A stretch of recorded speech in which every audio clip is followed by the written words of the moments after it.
The moment I stepped into that courtroom, my daughter Melissa let out a nervous giggle. My son-in-law Gregory just shook his head like I was a pathetic joke. But then the judge looked up. He went white as a sheet.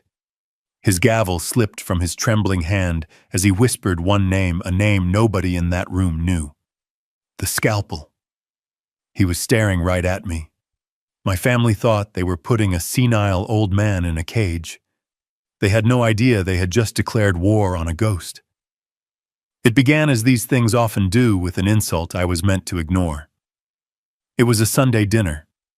I was sitting at the far end of a polished mahogany table, a piece of furniture so long it could have been a landing strip. My daughter Melissa and her husband Gregory Greg Walsh were holding court in their sprawling Los Angeles mansion. "The infinity pool is non-negotiable, Greg," Melissa said, her voice sharp. "It has to look seamless, like it's pouring right into the canyon." Also, Greg, a man whose custom-made suits always seemed one size too tight, didn't look up from his phone. "Whatever you want, baby. As soon as this Ojai deal closes, you can have a pool filled with champagne." He was bragging, broadcasting his success. "It's a guaranteed 9-figure play." They were talking through me, discussing pool contractors, Greg's 9-figure deal, and Melissa's upcoming charity gala as if I were a piece of furniture. An old armchair they had inherited and didn't know where to put. I am Nathaniel Price, 71 years old, and I was invisible. Ever since Isabel, my wife, passed away 10 years ago, I had done what I thought was the right thing. I sold our large family home in Connecticut, a place filled with too many memories, and I bought the guest house tucked away on this massive property. I wanted to be close to my only daughter, Isabel's only child. I thought it was what she would have wanted. My grandson Tyler, who was 16, seemed to be the only one who recognized my presence. He looked down the long table. "Grandpa, my playoff game is next week. You want to come? We're playing Palisades." Before I could open my mouth, Greg cut him off, his voice slick with casual dismissal. He didn't even bother to look at me. "Tyler, don't bother your grandfather. He needs his rest. He's old." Melissa. My daughter giggled. It was a light, airy sound, but it cut deeper than a knife. "He's right, honey. Just let him be. He's probably tired just from sitting there." They decided for me. They diagnosed my energy levels, my desires, my entire existence without a single glance in my direction. I said nothing. I just looked down at the intricate pattern on my plate where a piece of asparagus had gone cold. They had turned me into a ghost in my own life, and the worst part was I had let them. I had mistaken my silence for patience. I saw now it was just permission. 3 days later, a sharp knock hit the door of my guest house. It was Greg. This was a rare event. He avoided my small house as if it carried a plague, probably because it lacked gold-plated fixtures. He was holding a ridiculously expensive bottle of wine, which he pushed into my hands with a salesman's smile. "For you, Nate, top of the line." He knew I didn't drink. My cardiologist had made that perfectly clear after my bypass. This gesture wasn't kindness. It was stagecraft. Greg was always a salesman. He sold real estate dreams. He sold the image of a perfect family. I'd seen his type my entire life. They don't just enter a room. They assess its value. He didn't waste time. After one superficial comment about the weather, he got straight to the point. "Nate, I am sitting on the opportunity of a lifetime. A resort in Ojai. It's almost a done deal, but we hit a small regulatory snag. I just need a small bridge loan to clear the permits, just to show liquidity." And he leaned forward, his cologne overpowering. "I know you own this guest house outright. It's just sitting here. All you need to do is put a little leverage against it. $500,000. That's it." He sensed my silence and rushed to close the deal. 6 months tops. I'll give you back 700 grand. That's a 40% return, Nate. You can't beat that anywhere. I watched him. He wasn't just enthusiastic. He was desperate. A fine sheen of sweat was gathering on his forehead. "Greg, I said, my voice perfectly level. I'm 71 years old. I'm past my risk-taking days. My money is for my retirement, and frankly for my medical bills. The answer is no. The change was immediate. It was as if a mask had been ripped away. The smile vanished, replaced by a cold, reptilian fury. Unbelievable, he hissed. Just unbelievable. After everything we do for you. You live here on our land rent-free. I paid for this house, Greg, I interrupted quietly, and you won't lift a finger to help your own family. My God, you are one selfish old man. He said I lived on his land. He didn't know or had conveniently forgotten. When I bought this guest house 10 years ago, I didn't just buy the house. I also bought the 2-acre parcel of land his sprawling mansion was sitting on. His 99-year lease for a symbolic $1 a year was with me. He was living on my land. He had no idea. He threw the bottle of wine onto my coffee table with enough force to make me wince. You'll regret this, old man. You'll regret being so selfish. He stormed out, slamming the door. The vibration made the photograph of Isabel on my desk tremble. A week later, I woke up at 3 a.m. A dull ache was spreading across my chest, radiating down my left arm. It wasn't the sharp, stabbing pain of a heart attack, but the familiar, suffocating grip of angina. Stress. My cardiologist had warned me. Don't be a hero, Nate. Call for help. My first call was to the main house, to Melissa. She answered on the 4th ring, her voice thick with sleep and annoyance. Dad, what is it? It's the middle of the night. Honey, I'm not feeling right, I said, trying to keep my voice steady. I've got chest pains. It's not terrible, but can you drive me to the clinic? Just to be safe.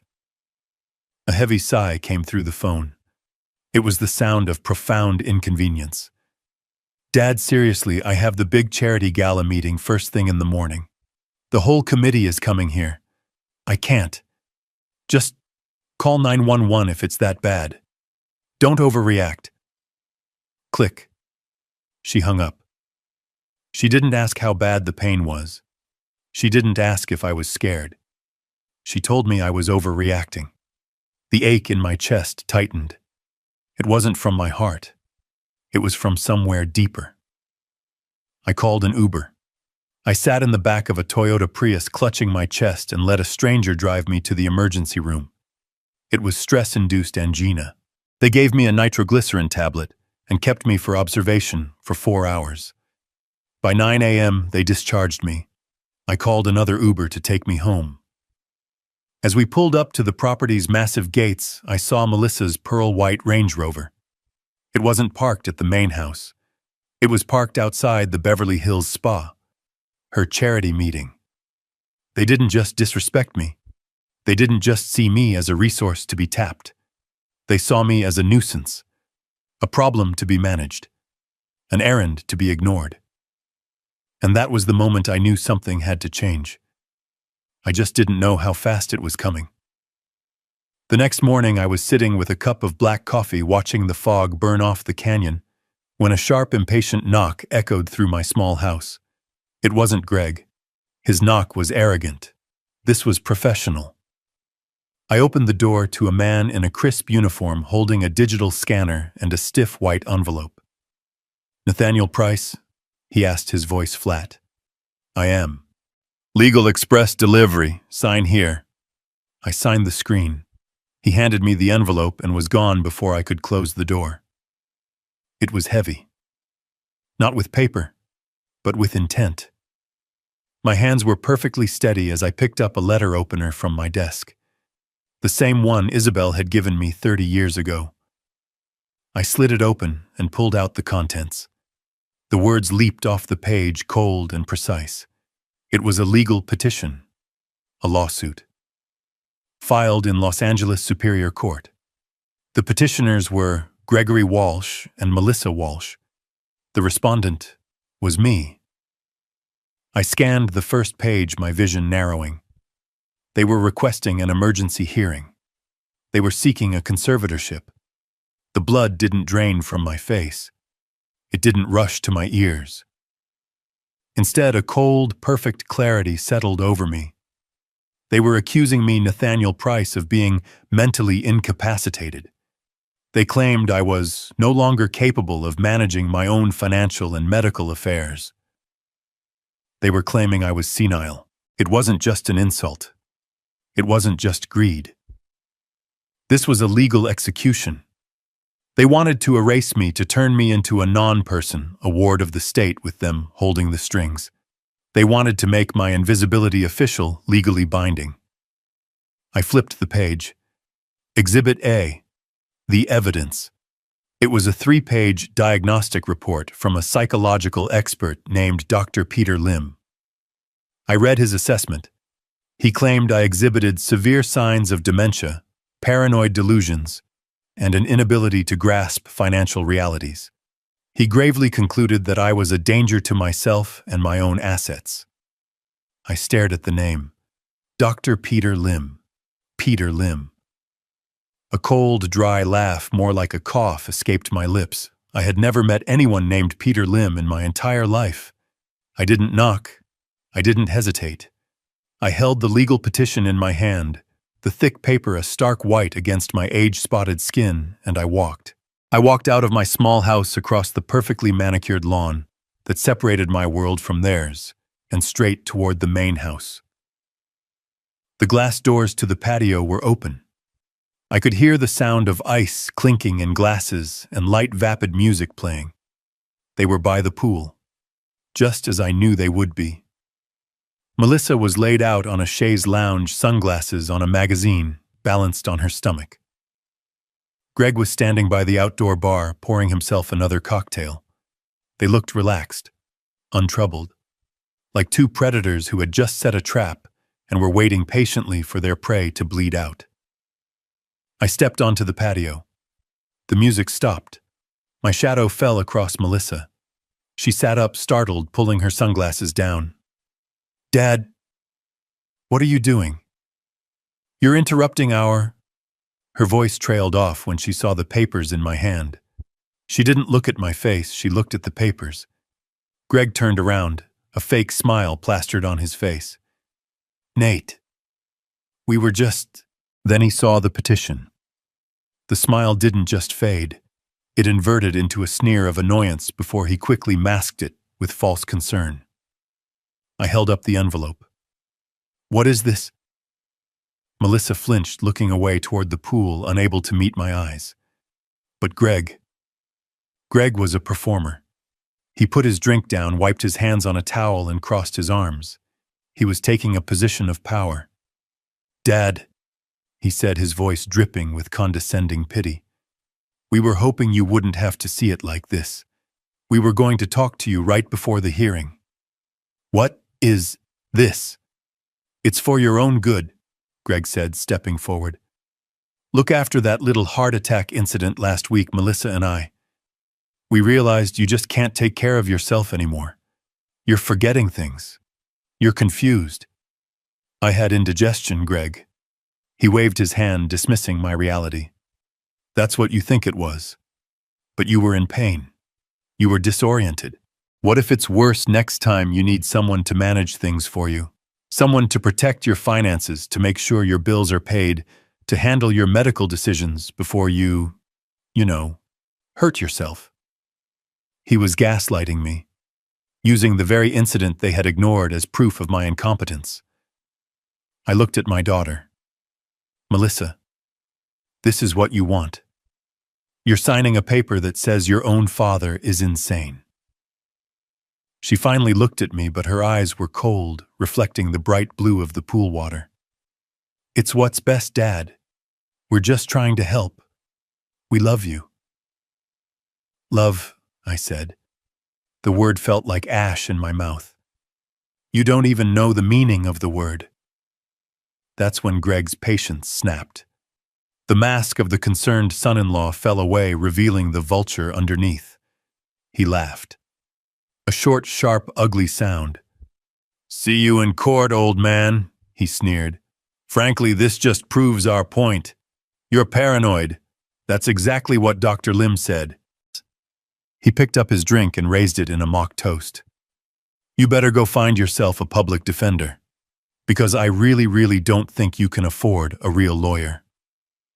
That was it. That was the last straw.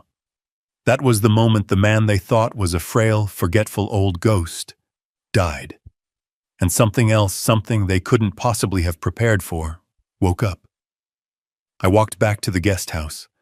I closed the door, and the sound of the lock clicking into place was the loudest thing I had ever heard.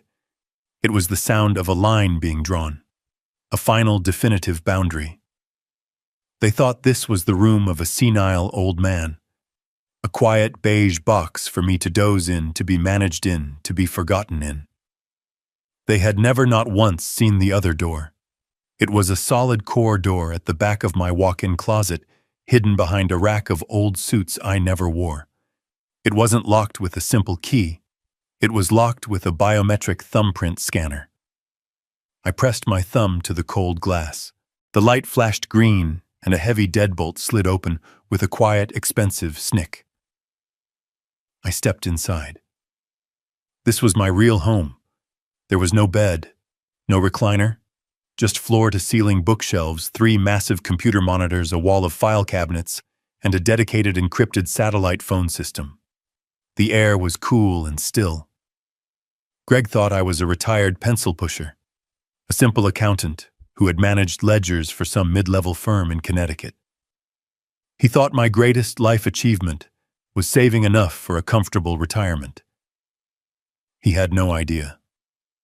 30 years ago in Washington, D.C., I wasn't Nate. CEOs of Fortune 500 companies, corrupt senators, and high-level politicians. They all had a different name for me. They called me the Scalpel. I was the lead forensic investigator for the Department of Justice. I was the man they sent in when the numbers didn't just look wrong, they looked impossible. I didn't just follow the money. I dissected it. I found the financial tumors, the hidden accounts, the secret ledgers that everyone else missed. I was the man who could, and did, send 12 high-profile executives to prison with a single spreadsheet. I walked away from all of it. I buried that man. I buried him the day Isabel got her first diagnosis. I traded my secure office and the thrill of the hunt for hospital waiting rooms and chemotherapy schedules. I did it without a second thought. I became a full-time husband, then a widower, then a father trying to reconnect with a daughter I barely knew, and finally an invisible grandfather. I let the Scalpel die because my family needed Nate. Today, Gregory Walsh and my daughter just gave the Scalpel a very good reason to come out of retirement. I sat down at the console. I bypassed my normal phone line and picked up the secure receiver. My fingers didn't tremble as I dialed the 11-digit number. It was a number I hadn't used in 10 years, but one I had never ever forgotten. It rang twice. A sharp, professional voice answered on the other end. Avery Hayes. Avery, I said. It's Nate Price. There was a pause, not of confusion, of shock, of recognition. Mr. Price. Her voice was suddenly breathless. My God, I thought you'd fallen off the face of the earth. My father, he asks about you all the time. He always wondered what happened to the Scalpel. I'm in Los Angeles, Avery. I need you here. Tomorrow. Bring your best team. The ones who know how to dig. Another pause, shorter this time. The shock was gone, replaced by the steel I remembered. Just say the word, Nate. What did they do? They filed for conservatorship, I said, my voice flat. They're claiming I'm senile. They want to take control of everything. A sound came through the phone. It was a laugh. Not a humorous one, but a short, sharp bark of disbelief. They're claiming you are senile. They have no idea, do they? They have no idea who they just tried to put in a cage. Her voice was all business now. Understood, Scalpel. I'm on my way. Just tell me, where do you want me to make the first cut? Avery Hayes arrived at 10 a.m. sharp. She didn't look like a high-powered Los Angeles attorney. There was no flashy car, no $1,000 handbag. She wore a simple dark pantsuit, her hair was pulled back into a severe bun, and her eyes were the color of cold steel. She carried a single slim briefcase. She was the exact opposite of Gregory Walsh. She was substance, not style. She was her father's daughter. She didn't waste time on pleasantries. She stepped into my hidden office, her eyes sweeping the room, once taking in the servers, the monitors, the locked file cabinets. She gave a single appreciative nod. "They really have no idea, do they?" she said. It wasn't a question. "They think I'm a confused old man," I replied, sliding the petition across my desk. "They've provided their proof. Exhibit A. A Dr. Peter Lim." Avery picked up the document. She didn't read the whole thing. Her eyes just scanned the name and the signature. "Dr. Peter Lim, psychological evaluation. Got it." She snapped her briefcase open, produced a tablet, and tapped the name into a secure database. "Give me 3 hours," she said. "Take 2, I replied. She smiled, a thin, sharp smile that didn't reach her eyes. "I'll call you in 1. She left as quietly as she arrived. For the next hour, I didn't just wait. I began my own work.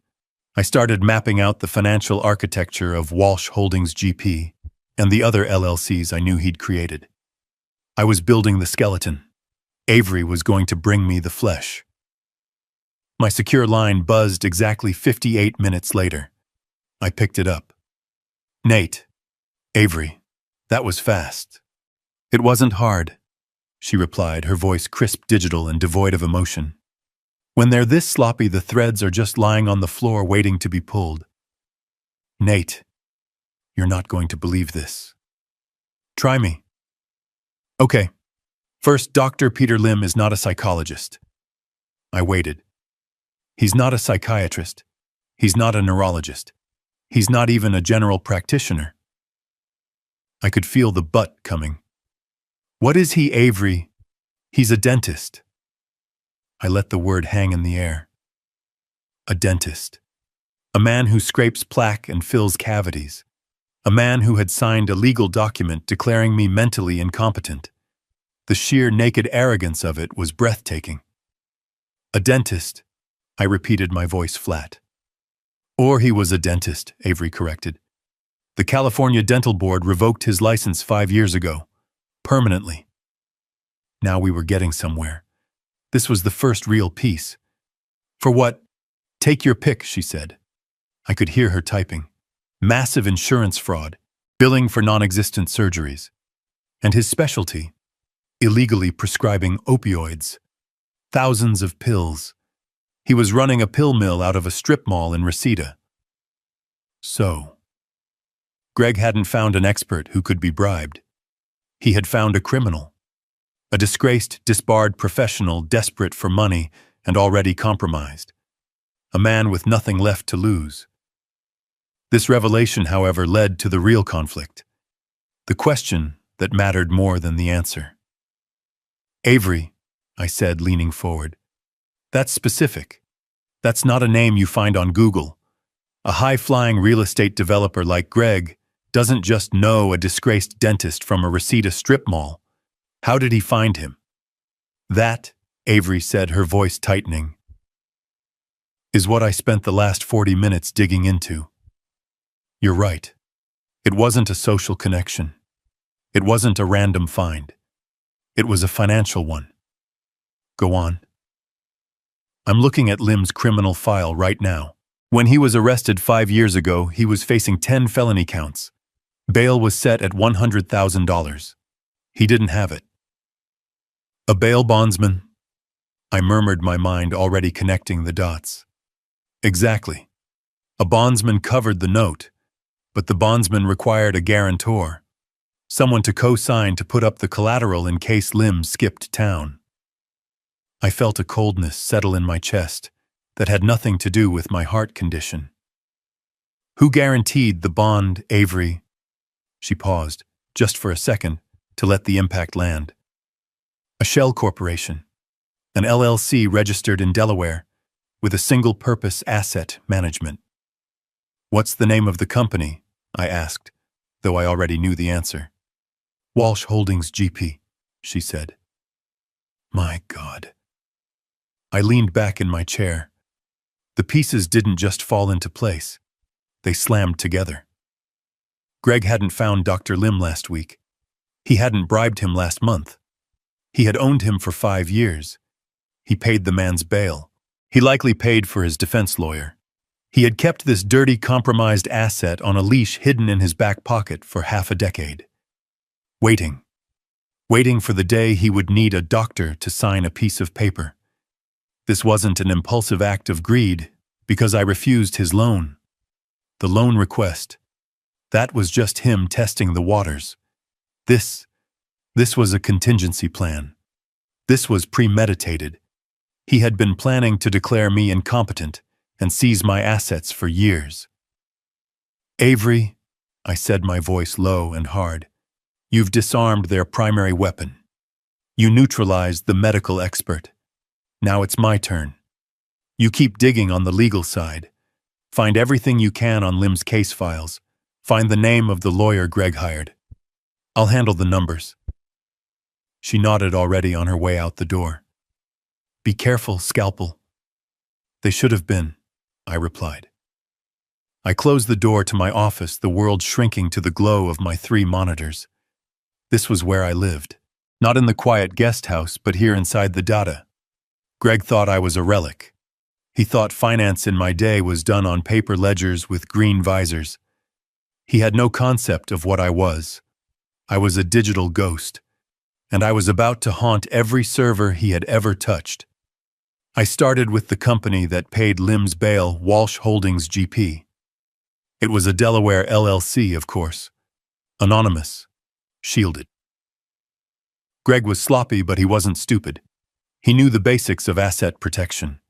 He had layered his corporate structure. Walsh Holdings was owned by Ojai Crest Properties LLC, which was in turn owned by the Walsh Family Trust. A nice little nesting doll of legal entities designed to make it impossible to see who really owned what. But he made an amateur's mistake. A critical, fatal error. He was arrogant. He was in a hurry. And he was cheap. To register all these different LLCs to file the paperwork with the Secretary of State in Delaware and California to set up the bank accounts, he used the same personal email address for every single one. It was an old address, a burner he probably thought was clever. Greg Walsh, hotmail.com. An account he likely hadn't logged into for years. An account he thought was long dead and buried.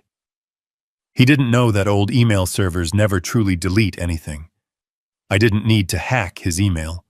That would be illegal, and I was going to do this by the book. But I didn't need to read his mail. I just needed to see who he was talking to. I ran the email address through a series of databases. I still had access to backdoors into the financial mainframe that the DOJ had set up decades ago and forgotten to close. I was looking for patterns. Correspondence with banks, wires, loan applications. Within 20 minutes, I had a hit. A big one. The email address was tied to a secure data room, a virtual vault where lenders and borrowers exchanged sensitive financial documents. And Greg had been very, very busy. The data room wasn't with a normal bank, not a Wells Fargo or a Chase.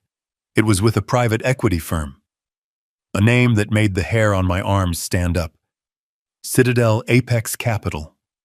These weren't bankers. They were vulture capitalists. They don't give loans to stable businesses. They find desperate men like Greg, men who have already been turned down by everyone else, and they offer them a lifeline. A lifeline attached to an anchor.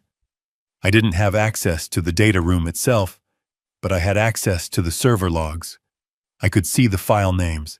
I could see the email subjects. And that's all I needed. It was a bloodbath. Greg's 9-figure deal in Ojai wasn't a sure thing.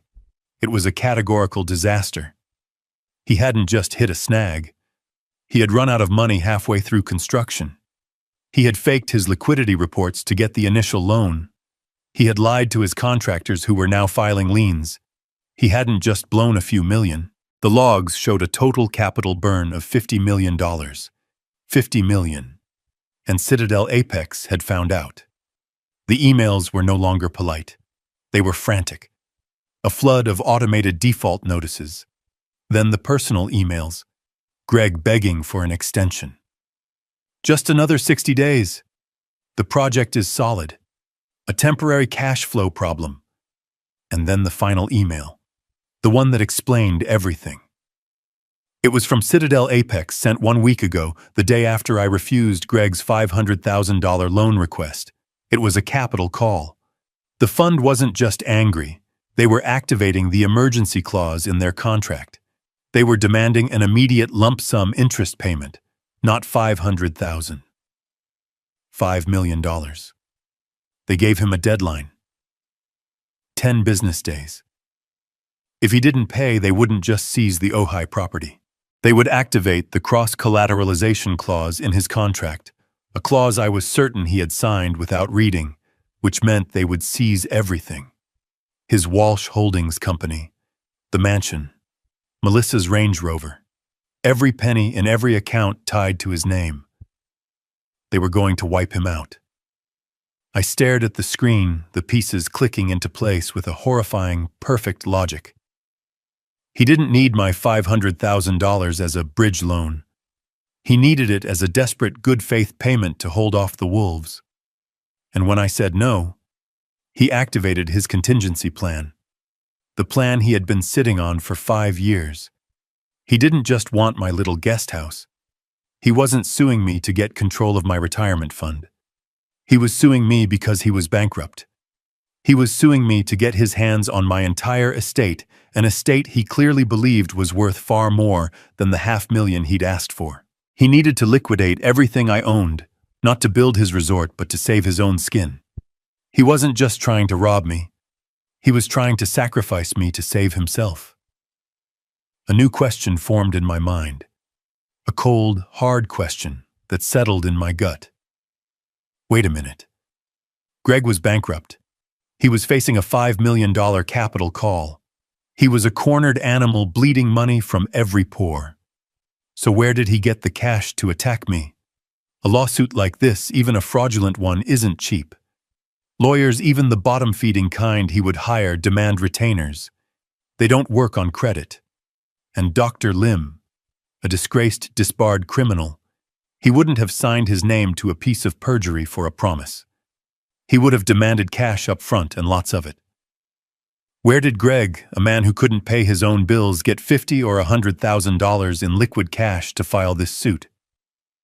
My mind flashed back to the Sunday dinner, to Greg bragging about his Ojai deal, but also to Melissa. What was she bragging about the pool numb? It was her charity, the upcoming gala, the fundraiser. My heart sank. When Isabel died, I took a portion of the money from the sale of our Connecticut home, several $1,000,000, and placed it into a charitable trust. I called it the Isabel Price Foundation. Its mission was to fund the kind of early-stage cancer research that might have saved her. I made Melissa the managing director. I thought it would give her purpose, give her a connection to the mother she lost. I was the founder, of course, with full oversight rights, but I had never exercised them. I trusted her. It was my wife's name. It was my daughter. I picked up the phone and dialed the private bank in Boston that managed the foundation's assets. A banker I hadn't spoken to in 5 years answered, his voice full of surprise when I identified myself. "Mr. Price, what a pleasure. We usually only hear from Melissa." "I'm sure you do," I said, my voice cold. "I'm invoking my founder's rights. I need a full detailed statement of all expenditures and transfers from the Isabel Price Foundation for the past 12 months. I need it in the next 5 minutes. Secure email." "Sir, that might take some time to compile." 5 minutes, I said, and I hung up. My secure inbox chimed 3 minutes later. The PDF was attached. I opened the file. My hands were perfectly still. I looked at the top line. The total asset value. It was supposed to be well over $3 million. The number staring back at me was 412,000. I scrolled down, my blood turning to ice. The foundation was hemorrhaging money. I saw the usual small donations I expected. 5,000 to a research lab here, 10,000 to a hospice there. And then I saw them. The other charges. Administrative fees, consulting fees, event planning services. They were massive. $150,000 paid out 2 months ago. The recipient, Walsh Holdings GP, Greg's company. He had billed his wife's charity for consulting. Another charge, $80,000, for gala planning services. The vendor was listed as LA Premier Events LLC. It took me less than 60 seconds to run the name. It was a shell company registered 3 months ago. Its corporate address was a P.O. box in Van Nuys, and the sole proprietor listed on the filing, Gregory Walsh. He was paying himself $80,000 to plan his own party. But the final devastating, soul-crushing piece of evidence wasn't in the line items. It was in the proof of payment. I clicked on the links to the scanned checks. The bank provided them for all transactions over $20,000. The check for $150,000 to Walsh Holdings. The check for $80,000 to LA Premier Events. I looked at the signature line. The elegant, flowing signature authorizing the transfers. It wasn't Greg. It was Melissa Walsh. I closed my eyes. I had prepared myself for Greg's corruption. He was a snake, and snakes bite. It's their nature. I had even in some part of my heart prepared to find that Melissa was weak, foolish, manipulated. That Greg had tricked her or bullied her into it. But this wasn't weakness. This was active partnership. This was complicity. These were her signatures, clear as day. She wasn't just being manipulated. She was an active participant in the looting of her own mother's legacy. She was stealing money meant for cancer patients, stealing it from a fund named after her mother. And she was using that stolen money to what? To fund her husband's collapsing fantasy? No. It was worse. I looked at the dates. The first major transfer was 6 weeks ago. The second was 3 weeks ago. This was the seed money.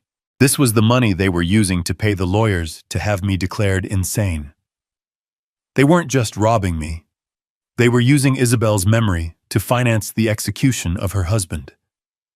I had thought there was a line of decency, of family, of basic human compassion that my daughter would not cross.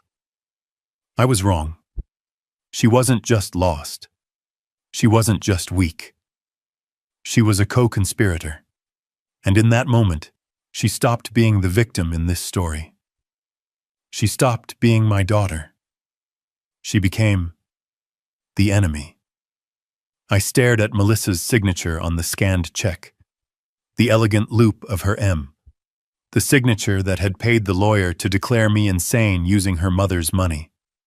In that moment, the grief I felt, the shock, the profound sadness, it didn't just fade. It evaporated. It was replaced by something else. Something cold, sharp, and perfectly clear. The scalpel was back in surgery. I picked up the secure line. "Avery?" She answered on the first ring. "Nate. I'm already digging into the law firm they hired. They're bottom feeders, but they're known for—" "It doesn't matter." I cut her off. My voice sounded different even to me. It was flat hard, like polished steel. "Change of plans, Avery." "What? What change of plans?" "We are no longer on defense," I said. "We are not going to disprove their case. We are going to end them. We are going to rip this entire thing apart, root and stem. I am done." There was a silence on the line. "Nate," she said, "what did you find?" "My daughter's signature. On checks from my wife's foundation. They used Isabel's money to finance this attack." "My God, Nate." "Save your sympathy," I said. I need data. You found the vulture fund he's in bed with, the one that's about to wipe him out. I need their name. Now. I heard the rapid, precise click of her keyboard. He's in default to a fund called Citadel Apex Capital. Nate, these guys are monsters. They don't negotiate. They just liquidate. I know exactly who they are, I said. And for the first time in a decade, a cold, thin smile touched my lips. Citadel Apex Capital. I wasn't just familiar with the name. I was familiar with the man who built it from scratch. James Jim Callahan. Avery didn't know. Nobody knew. 30 years ago, back in Washington, D.C., Jim Callahan was just a brash, arrogant young trader who had gotten himself tangled up in the Enright Corporation scandal. The SEC was going to indict him. They were going to charge him with conspiracy and throw him in federal prison for 20 years. They were convinced he was part of the fraud. They were wrong. He was greedy, yes. Arrogant, absolutely. But he wasn't a criminal, not then. I was the lead investigator on that case. I was the one who spent 3 sleepless nights digging through the server data past the doctored ledgers and found the exculpatory evidence. The original time-stamped trades that proved Jim was a victim of the fraud, not a participant. I saved him. I saved his career. I saved him from prison. I did it because it was the truth, and my job was to make the books balance. Jim Callahan went on to build Citadel Apex into a billion-dollar empire. He never forgot. He had called me once 10 years ago after Isabel passed away. His voice was quiet. Nate, he'd said, I know what you did for me. If you ever need anything, a new life, a new career, a blank check, you just call. I never called. Until today. Avery. I said, my voice all business. I'm going to handle Citadel Apex. I need you to do something else. Immediately. I need you to draft a writ of seizure. A writ? On what grounds? We don't have a judgment, Nate. You will, I said. I switched lines, my fingers already dialing a number I knew by heart. A private direct line to Jim Callahan's personal office. His assistant tried to block me. Mr. Callahan is in a board meeting. Tell him the scalpel is on the line, I said. Tell him it's about Enright. I was on hold for less than 3 seconds. Nate? His voice was booming, confident, but held a trace of fear. The fear of a ghost from the past. Nate Price, is everything okay? Hello, Jim, I said. It's been a long time. I'm not calling about the old days. I'm calling to cash in my chip. Silence. Then one word. Name it.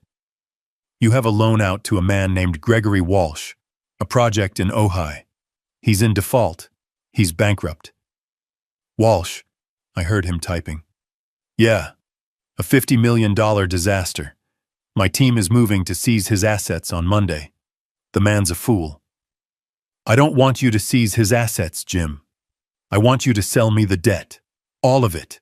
The note, the collateral, the default. Everything. Sell it to you, Nate. It's toxic paper. I'm not buying it as an investment, I said. I want to be his sole creditor. I will wire the full outstanding principal, the $5 million, right now.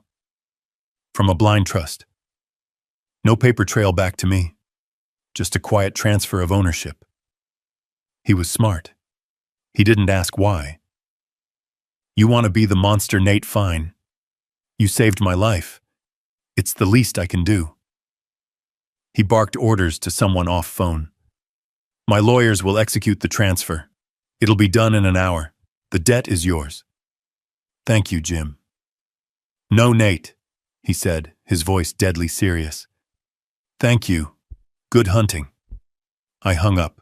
I called Avery back. It's done, I said. Citadel Apex no longer holds the note. I do. Avery gasped. I could hear her sharp intake of breath. Nate, you bought his debt. You're his bank. I'm his nightmare, I corrected. Now finish drafting that writ of seizure. He is in default on a $5 million loan. To me. I want the lien on that mansion. I want his cars. I want his Walsh Holdings LLC. I want it all. I'll have the server at his door in an hour. No, I said. No. You hold that paper. He's expecting a fight over my sanity. He has no idea his entire life is on the line. We are not going to serve him. We are not going to warn him. I looked at the date on the petition. The court date. We are going to walk into that courtroom, and we are going to hand it to him, right in front of the judge.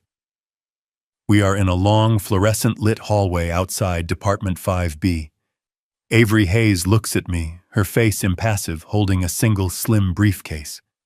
Nate, are you ready? I adjusted the cuffs of my shirt.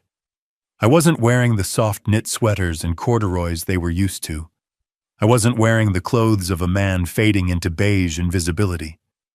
Today I was wearing armor. It was a charcoal gray single-breasted suit from Savile Row. I hadn't worn it in over a decade. The last time I put it on, I was stepping into a hearing room to testify before the Senate Banking Committee. It still fit perfectly. I had my hair cut. I was clean-shaven. I was not the man they thought I was. I was the man I had been. I'm ready, I said. The doors opened. We walked in. The courtroom was small beige and smelled of stale coffee and cheap floor wax. It was exactly the kind of joyless room where lives are quietly dismantled. Greg and Melissa were already seated at the petitioner's table. They were whispering, giddy with anticipation. Their lawyer, a man in a shiny suit with too much gel in his hair, was shuffling papers looking supremely confident. Then they saw me. I watched my daughter's face. She looked up, saw me in my suit, and a nervous, suppressed giggle escaped her lips. She put her hand over her mouth, but her shoulders were shaking. She leaned over and whispered something to Greg. I could almost hear it. Look at him. Dad thinks this is a funeral or something. Greg just looked at me. His eyes raked over my suit, my posture, and he just smirked. He shook his head slowly, a look of profound, pitying contempt on his face. To him, this wasn't dignity. This was a pathetic last-ditch effort, a dying animal puffing up its fur. His lawyer glanced at me, sized me up as a frail 71-year-old man playing dress-up, and dismissed me. He turned back to his notes. They had no idea. I sat down at the respondent's table. Avery placed her slim briefcase on the table and sat beside me, a pillar of quiet, coiled strength. We said nothing. We just waited.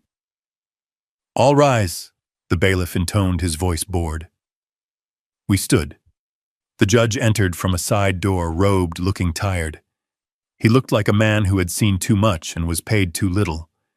He settled into his high-backed chair, the leather groaning under his weight. Please be seated. He put on a pair of gold-rimmed reading glasses and picked up the day's docket. His nameplate read, Judge John Carmichael. Good morning, he mumbled, his voice a monotone.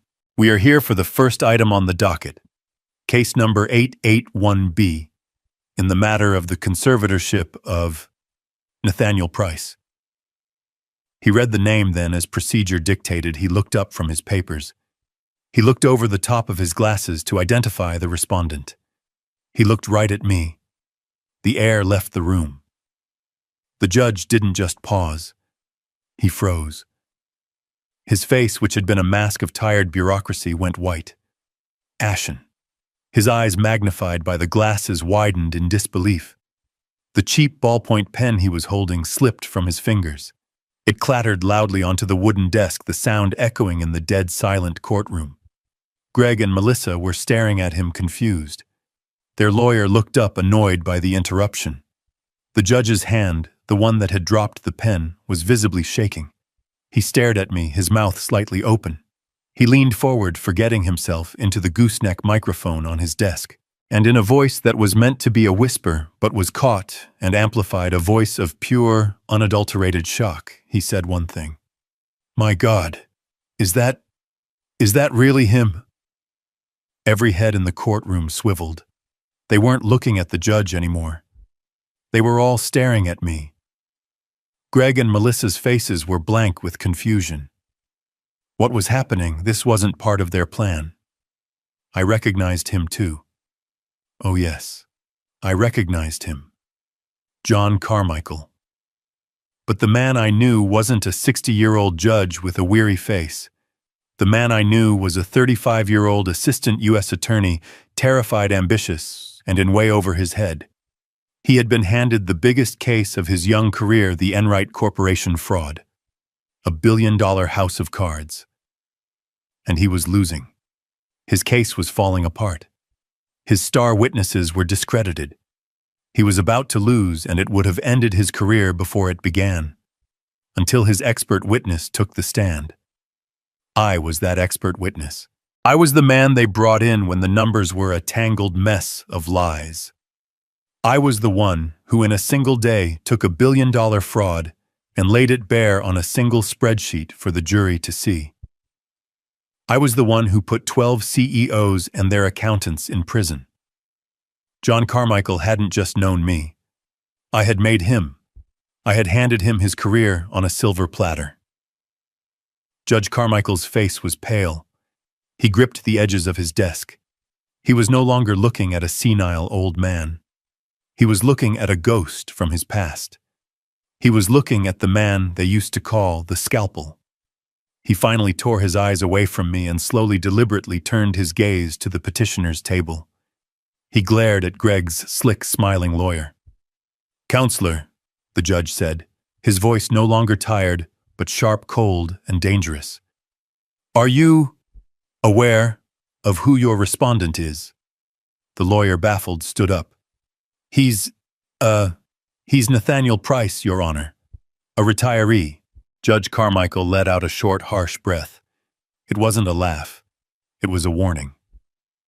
"No, counselor," he said, his voice ringing through the silent room. "That is the Scalpel Price. Good luck. You're going to need it." Greg's lawyer, a man named Fierro, looked like he had just swallowed a bug. He was visibly sweating. He looked over at Greg, who made a sharp, furious gesture with his hand. "Get on with it." Fierro, visibly rattled by the judge's reaction, shuffled his papers. "Your Honor, the petitioners call our first and primary witness to the stand, Dr. Peter Lim." A side door opened.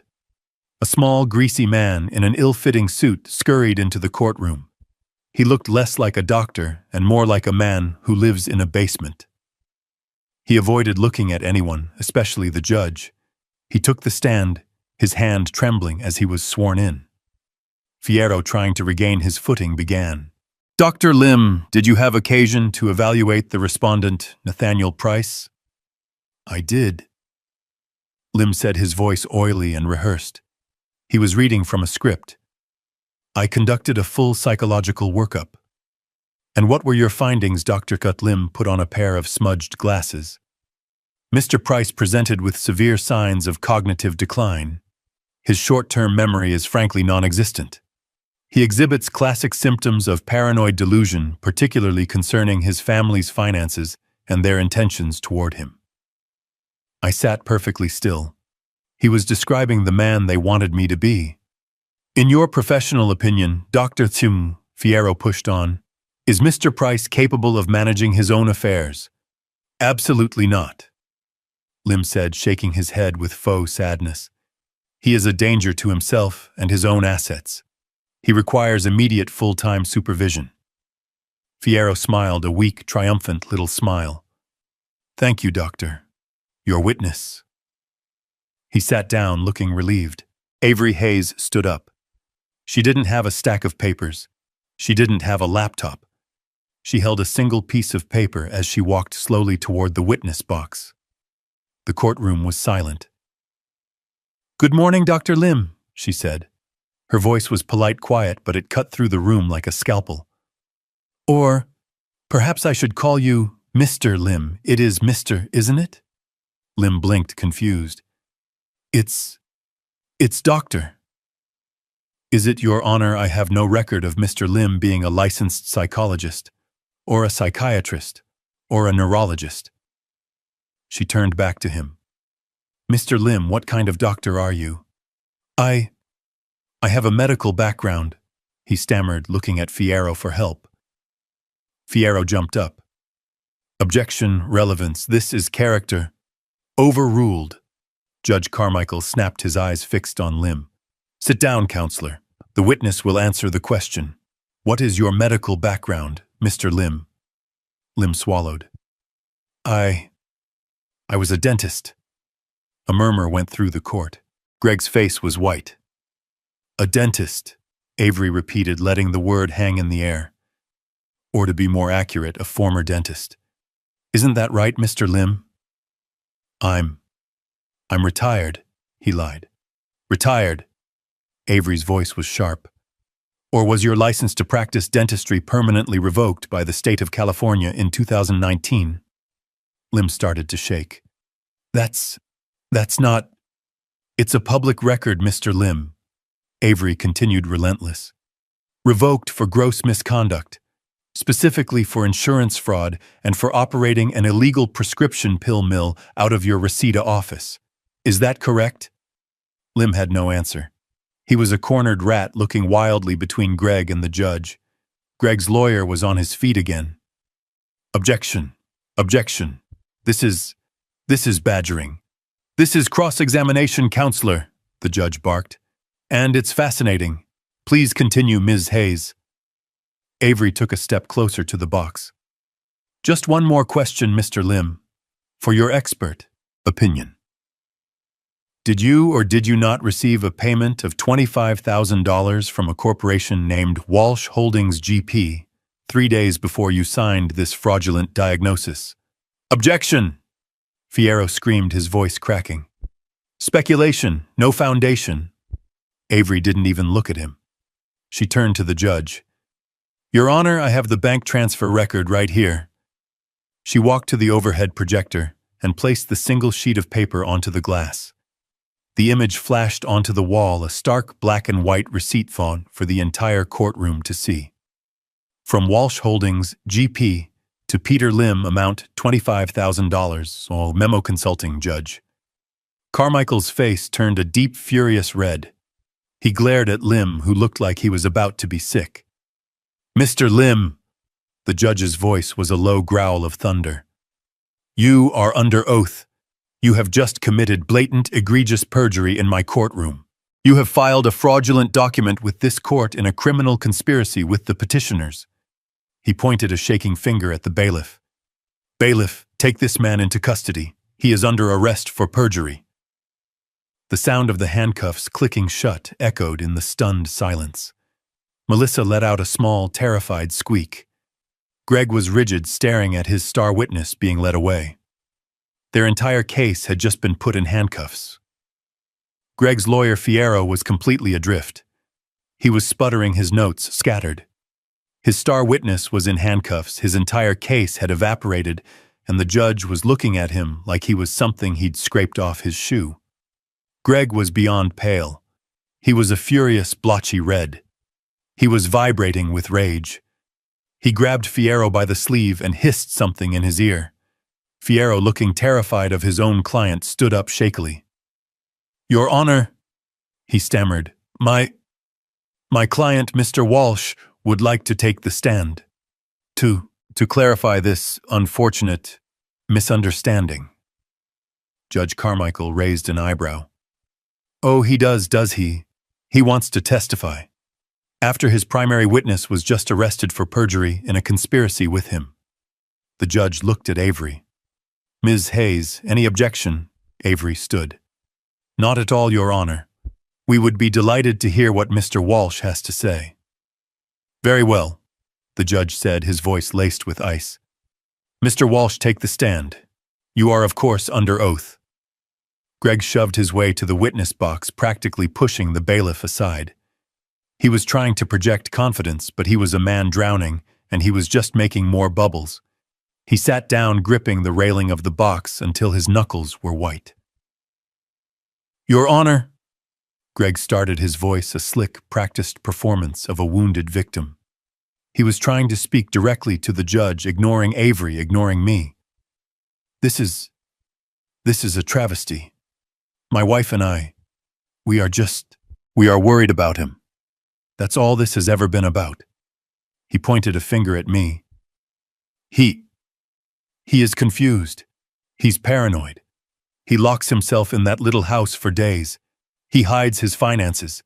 He accused me of trying to steal from him, for God's sake. All we wanted to do was help him, to protect him from himself. And now this. He was trying to look heartbroken. It came across as monstrous. He's not lucid, Your Honor. He doesn't know what he's doing.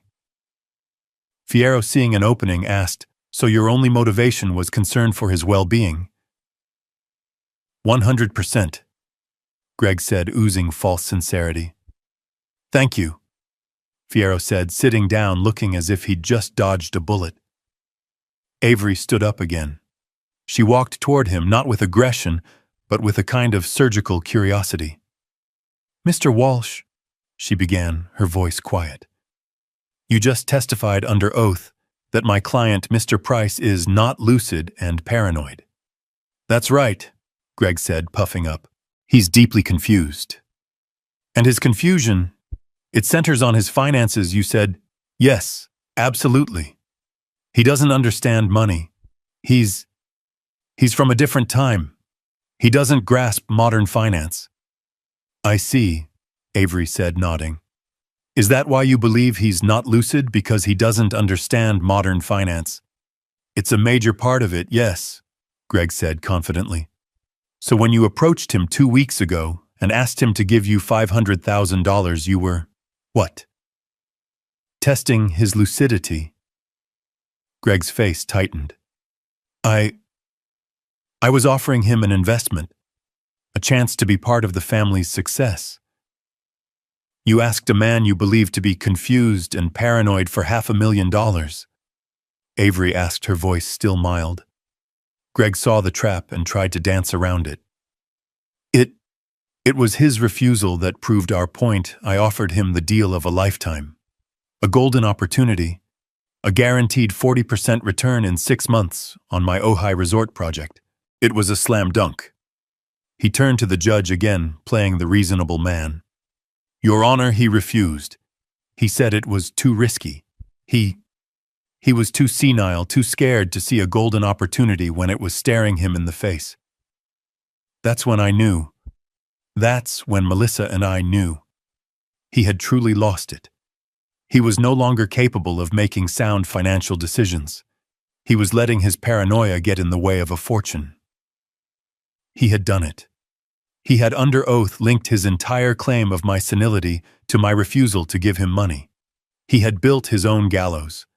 Now Avery was going to kick the chair. A golden opportunity, Mr. Walsh? Avery asked. She was no longer curious. Her voice was cold. A slam dunk. Absolutely, Greg said, arrogant to the last. That project is gold. Is that why the project is currently $50 million over budget and facing 16 contractor liens for non-payment? The color drained from Greg's face. He stammered, That's a lie. That's privileged information. How? It's not privileged when you're in default, Mr. Walsh. Avery said, her voice rising, each word a hammer blow. And this golden opportunity is in fact a sinking ship, isn't it? Isn't it true that your primary lender, Citadel Apex Capital, found you in breach of your loan covenants and issued a capital call for $5 million due 10 days ago? Greg was speechless. He was literally opening and closing his mouth, but no sound was coming out. He looked at Fierro, who was staring at his client in pure horror. A $5 million demand, Mr. Walsh, and you didn't have it. You were, and are, completely, hopelessly bankrupt. Weren't you? No! Greg finally roared, his composure shattering. It's a temporary cash flow problem. The project is sound. Is it? You were bankrupt? Avery pressed, relentless. You had no money. Your credit was frozen. And yet, you found the money to hire Mr. Fierro. You found $25,000 in cash to bribe a disgraced dentist. She took a step closer. My question, Mr. Walsh, is, where did you get that money? Greg was trapped. He looked at Melissa. He looked at the judge. He had no answer. Avery provided it for him. You got it, she said, her voice dropping, filled with contempt. From a charity? You got it from the Isabel Price Foundation. At the sound of her mother's name, Melissa, who had been frozen in her seat, let out a tiny, choked sound. Isn't that right, Mr. Walsh? Avery thundered. When you were broke, when your empire was collapsing, you turned to your wife and you had her sign checks. You convinced her to steal from her dead mother's cancer charity. You can't prove that, Greg spat. I can, Avery said. She held up a new set of documents. $150,000 paid to Walsh Holdings for consulting fees. $80,000 paid to LA Premier Events, a shell company you own for gala planning. A total of $230,000 embezzled from a fund for cancer research. She turned and looked for the first time at Melissa. He didn't just lie to the court, Melissa. He lied to you. That's when my daughter broke. She shot to her feet, her face a mask of disbelief and rage, and she screamed at her husband. You lied to me. You told me those were legal administrative fees. You told me it was all approved. You were stealing from my mother. Greg finally completely lost it. All the charm, all the performance, all the arrogance boiled away, leaving only the raw, ugly, desperate man underneath. He stood up in the witness box, his face purple, and he pointed a shaking finger, not at Avery, not at Melissa. He pointed it at me. Shut up, Melissa! He shrieked, his voice cracking. Just shut up! This is all... It's his fault, all of it. That selfish old man. He had the money. He could have fixed everything. He just had to write a check, and he said no. He made me do it. It's all his fault. The courtroom was chaos. Melissa was sobbing a hysterical, ugly sound. Greg was screaming at her to shut up, his face a mask of purple rage. His lawyer Fierro was desperately trying to object, but Judge Carmichael just waved him into silence, his face a thundercloud. He banged his gavel, the sound cracking through the room like a gunshot. Silence! He roared. Mr. Walsh, you will sit down and be silent, or I will have you held in contempt. Madame, control yourself. Greg collapsed back into his chair, breathing hard. Melissa sank down, her sobs turning into choked, wet gasps. The room was deathly quiet, the only sound the click of the bailiff's radio.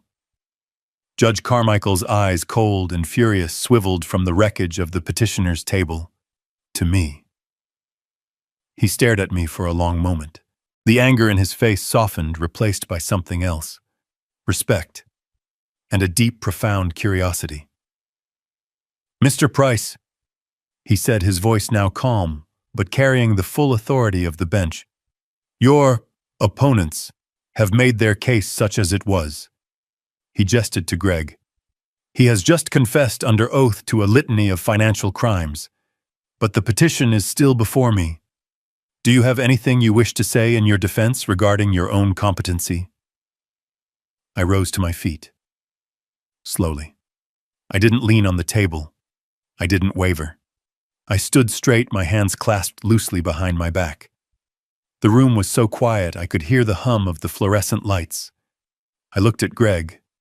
I looked at Melissa. And then I looked at the judge. Thank you, Your Honor. I said, my voice clear and strong. It echoed in the small room. But I'm not here today to argue about my sanity. I am not here to defend myself. My competency is not in question. My record speaks for itself. I paused, letting the words land.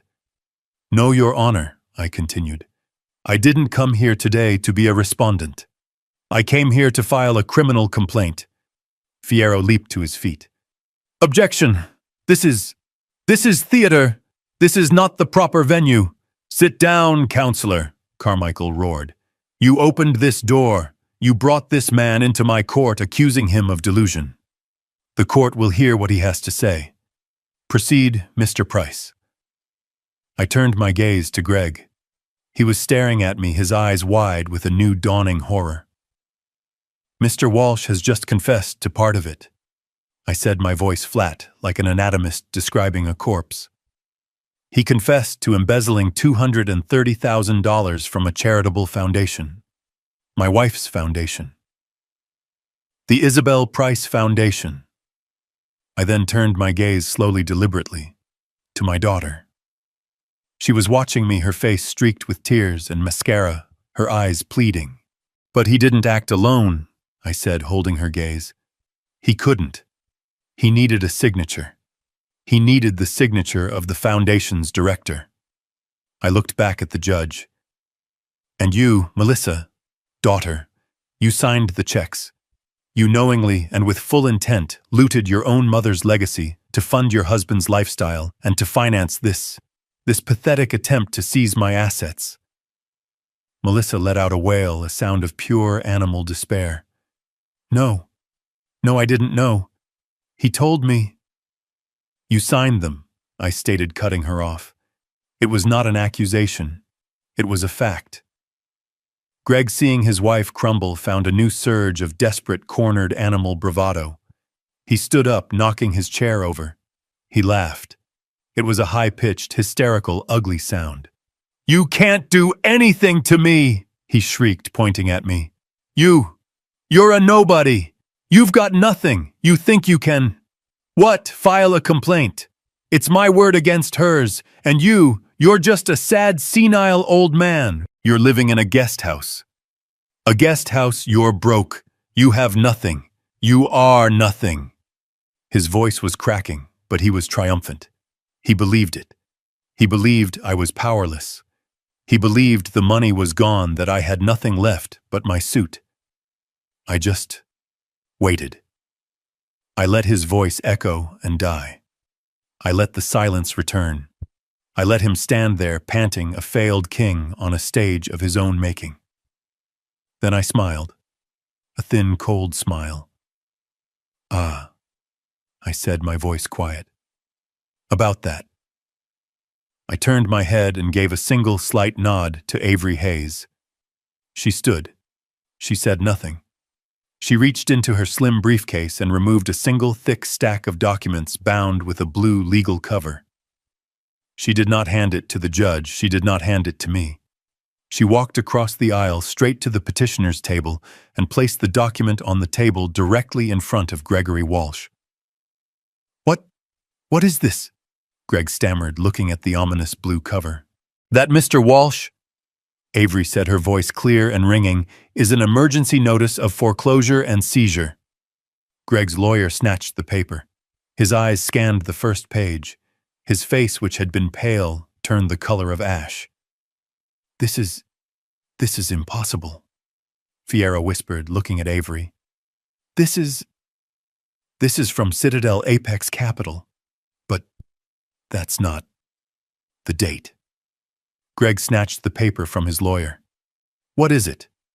"It seems you're a little behind on the news, Greg," I said, my voice conversational. "You were quite right. You defaulted on your $5 million loan to Citadel Apex. They were, as you know, preparing to seize all your assets.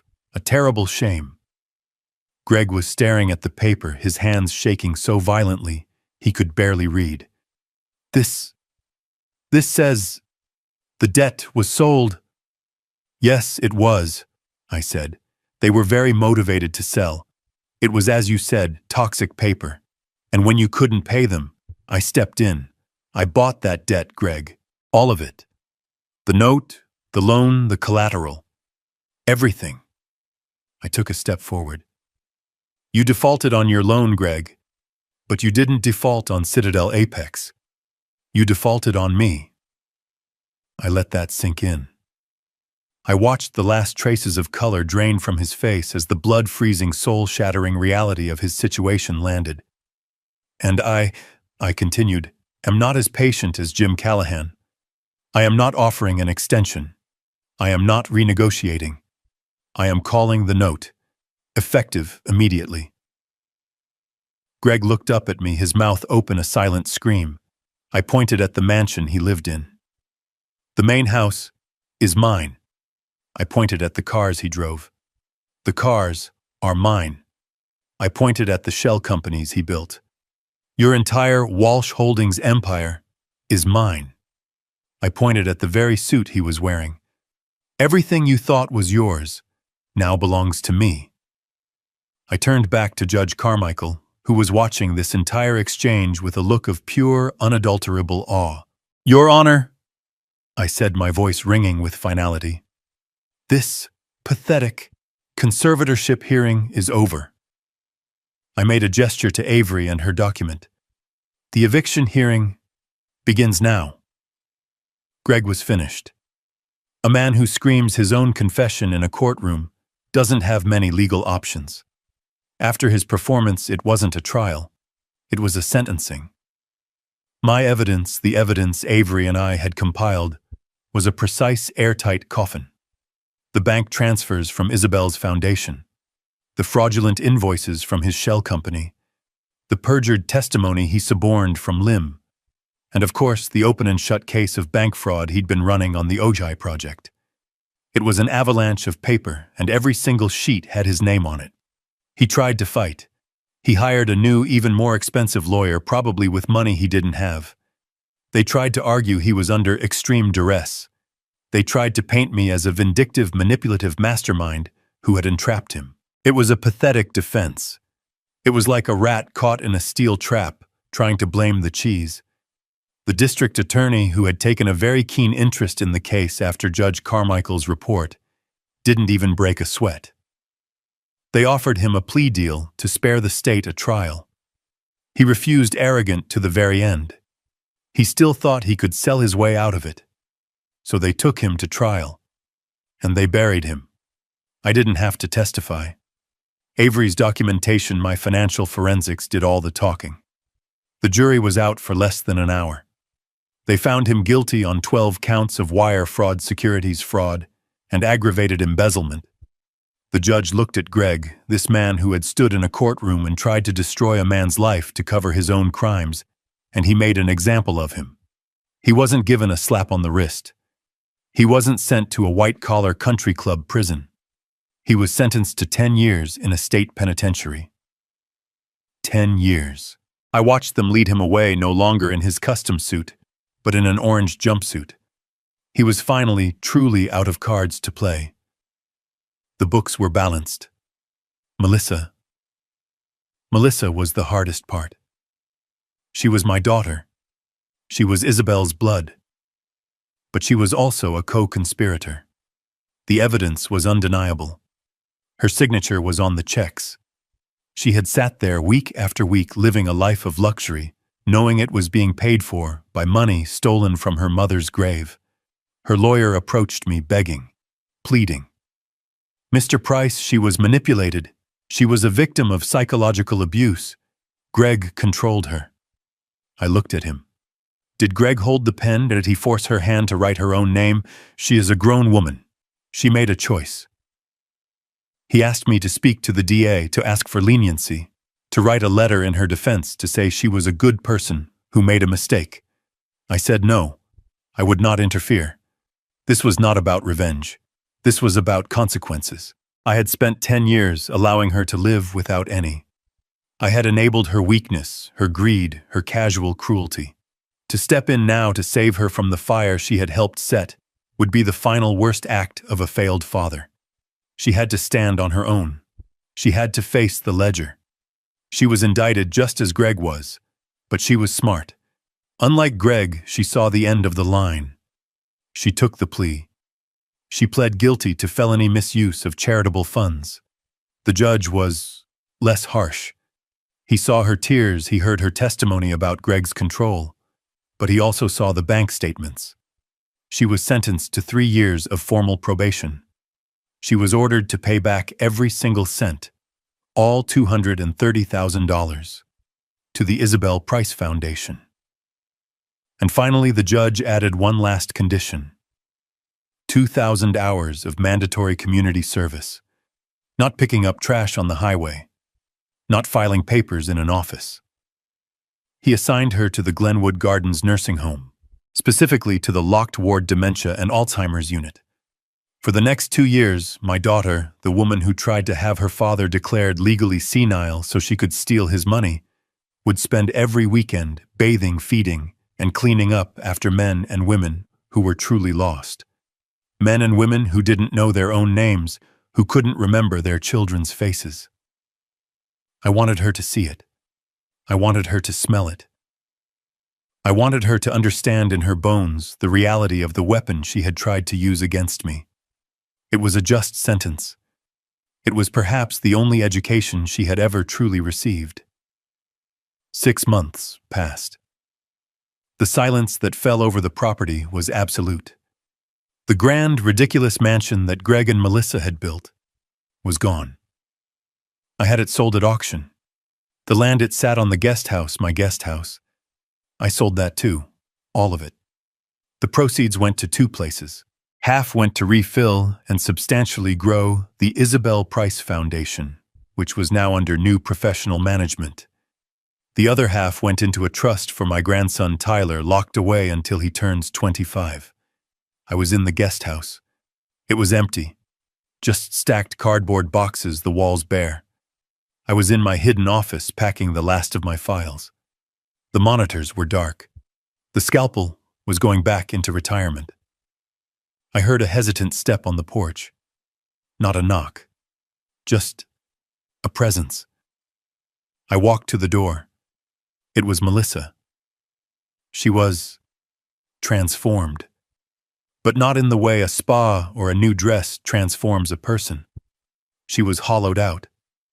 The designer clothes were gone, replaced by a cheap, faded blue volunteer's smock with Glenwood Gardens embroidered on the pocket. Her hair was pulled back. Her face was pale thin. She looked 10 years older.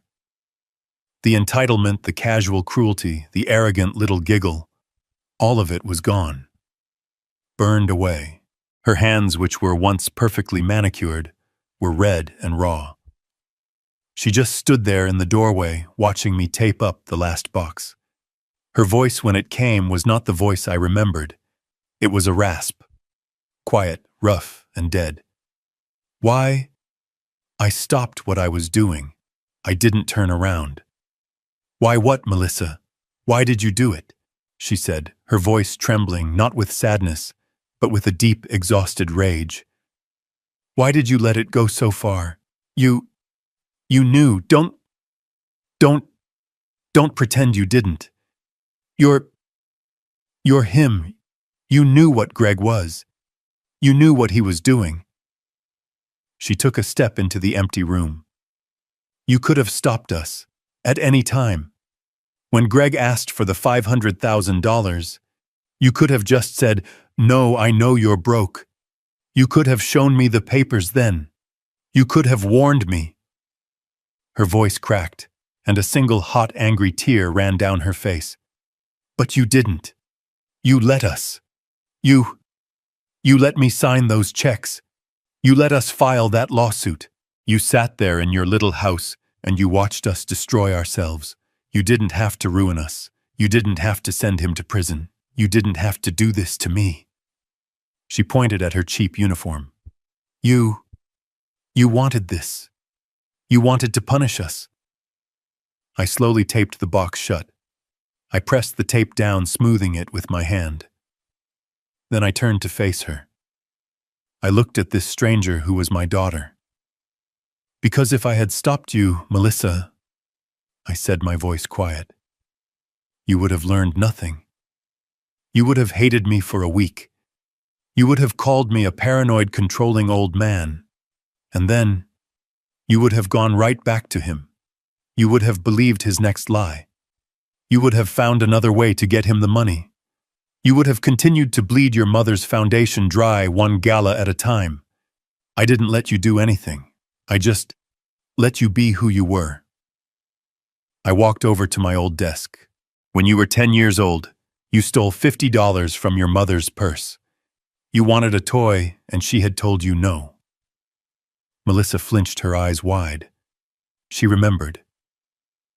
Isabel found out, I continued. She knew it was you and she cried. She cried for an hour in the bathroom thinking she had failed as a mother. And then she came out and she hugged you and she never said a word. She put $50 of her own money back in the purse. She forgave you because her heart was soft. She wanted peace. I looked at her, my eyes as hard and clear as glass. I believe in ledgers. The books must always balance, Melissa.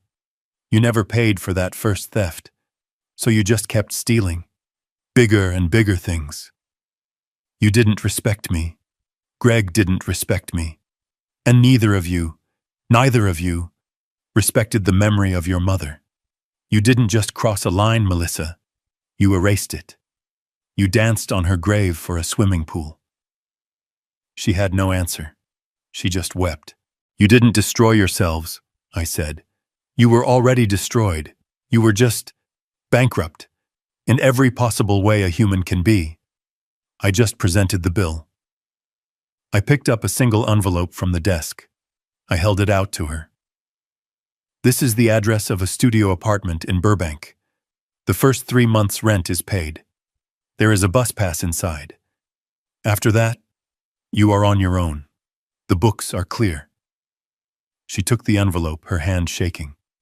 She looked at me one last time, searching for what? For her father. He was gone. She turned and walked away. I watched her go. I am 71 years old. I have retired twice in my life. The first time from my job. The second time from being an invisible, accommodating, silent old man. That day in court, I just decided to pick up the pen again. My name is Nathaniel Price, and my books are finally balanced. This entire ordeal taught me a painful, necessary lesson. I learned that silence should never be mistaken for weakness. For 10 years, I allowed my love for my family to blind me to their contempt. I thought patience was a virtue, but I learned that patience without firm boundaries is simply permission to be disrespected. True strength isn't about how loud you can shout. It's about knowing the precise moment to make your move and having the discipline to wait for it. I didn't want revenge. I wanted accountability. Sometimes the most profound act of love for oneself, and even for others, is to finally and decisively balance the books.